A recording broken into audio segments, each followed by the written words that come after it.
Hi, my name is Priscilla. We'll be doing our video entry number 1. We'll be going through 3 workouts, 1 upper body, 1 lower body, and 1 core. For the upper body, we'll be doing bench press. For the lower body, we'll be doing squat. And for the core, we'll be doing planks. So for the first workout, bench press, for the constant external resistance, we'll be lifting a set amount of weight, 25 pounds on each side, throughout the entire range of motion of the traditional bench press. This purpose is to primarily target the chest, shoulders, and triceps, and this will keep a constant resistance throughout the entire range of motion. For accommodating resistance in the bench press, using weightlifting machines can adjust the resistance based on the force applied, making the lift more challenging as you push harder. This variation helps build strength evenly throughout the lift. For variable resistance in bench press, incorporating resistance bands or chains attached to the barbell, so the ends of the barbell would either have bands or chains. As you press the weight up, the resistance increases due to the bands or chains stretching, making the lift more challenging at the top where the muscles are the strongest. This variation helps develop explosive strength and power.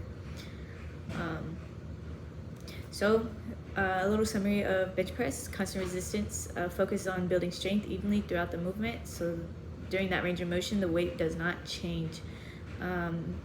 For variable resistance, it adds a challenge at the strongest part of the lift, and for accommodating resistance, it promotes muscle activation throughout the entire range of motion. Moving on to our lower body workout, squats. For our constant external resistance, lifting a barbell at a set weight. So for our squat, we're going to be doing back squats. You put the bar on your back and you're going to put a set amount of weight, 25 pounds for example. The resistance will remain the same throughout the movement, and it's primarily used to target the quadriceps, hamstrings, glutes, and lower back. And what we recently learned in class, it helps with your core if you tuck in that core, which I didn't know before. For accommodating resistance, utilizing weightlifting machines could help adjust the resistance based on the speed and force of the movement, providing more resistance as you push against it. Variation helps maintain engagement throughout the lift. For the variable resistance for back squat, attaching resistant bands or chains onto the barbell.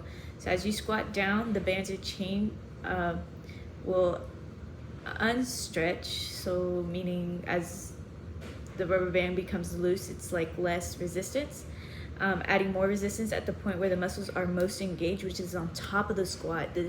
The stretch of the band would be at its tightest, so it'd be harder at the top and your muscles would be more engaged, so the weight changes throughout the range of motions, creating a variable resistance. This variation helps activate the glutes more effectively and provides hip stability. So a little summarization of that: constant external resistance emphasizes strength throughout the squat, so it stays the same. Accommodating resistance ensures you're working against the resistance throughout the entire range of motion. And then for the variable resistance, it adds a challenge at the strongest part of the lift. Moving on to our third workout, which is our core workout, planks. For the constant external resistance, holding a plank position on the floor, the resistance, aka your body weight, will remain constant throughout the entire exercise. The purpose is to engage and strengthen your core muscles, including your abdominals, your obliques, and your lower back.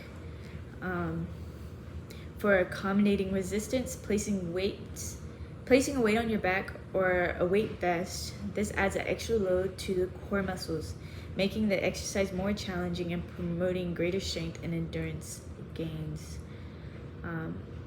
And for the last resistance is variable resistance for the planks. So performing a plank on an unstable surface like a stability ball or BOSU while incorporating resistance bands or chains around the shoulders. This forces core muscles to work to maintain stability, engaging more muscle fibers and improving balance, coordination, and strength. So to summarize that up, constant external resistance focus more on the plank position itself. it does not move, your weight does not change as you sit there.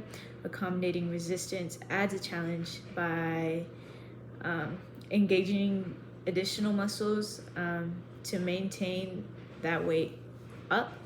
And for variable resistance, it's pulling against your core. Not only that, it's engaging more muscles to maintain stability for variable resistance.